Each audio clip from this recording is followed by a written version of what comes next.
ගොඩ දෙනෙක් පාස්වර්ඩ් එක මිස් කරගෙන තිබුණා. ලොග් වෙන්න අපහසුතාවයට පත් වෙලා තිබුණා. මේ වීඩියෝ එක ගෙන ඉන්නේ ඔවුන් වෙනුවෙන් ඉතාම කෙටි වීඩියෝ එකක්. කොහොමද පාස්වර්ඩ් එක රිකවර් කරගන්නේ? එහෙම නැත්නම් නැවත පාස්වර්ඩ් එක ලබා ගන්නේ කොහොමද කියලා මේ වීඩියෝෙන් මම පැහැදිලි කරන්න. ඒ සඳහා පාසුකමක් මම ඔබ වෙනුවෙන් මේ සිස්ටම් එකේ පොඩි වෙනසක් කරලා හදලා තියෙනවා. ඒ සිදු කරන්නේ මෙන්න මේ විදිහටයි. පෙර පරිදිම ඔබ හෝම් පේජ් එකට මෙහෙම ඇවිල්ලා ටීචර්ස් ගියා.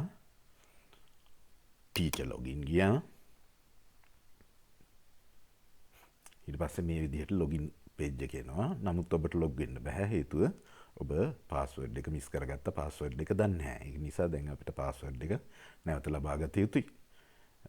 හොඳයි. ඒ සඳහා ඔබ කළ යුත්තේ මෙම පිටුවේ පහතටම යන්න. පහතටම ගිහාම මෙන්න මෙතන මේ not registered registered now page එකේ register now button එකට යටින් තියෙනවා forgot password can't login. මෙන්න මේක link එකක් සහිත වාක්‍යයක්. මේක තුල ක්ලික් කරන්න. ඒ ක්ලික් කරපුවාම ඔබට මේ විදිහ පොඩි message box එකක් එයි, text boxes දෙකක් එක්ක. මේකේ පළවෙනි කොටුවේ ඔබ ටයිප් කරන්න ඔබගේ හැඳුනුම්පත් අංකය.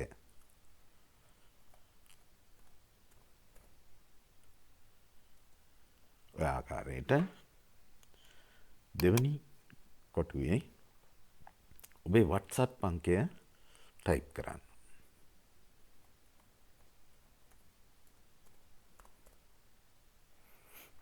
ඔය විදිහට ටයිප් කරලා මෙතන තියෙන බටන් එක ක්ලික් කරලා දාන්න.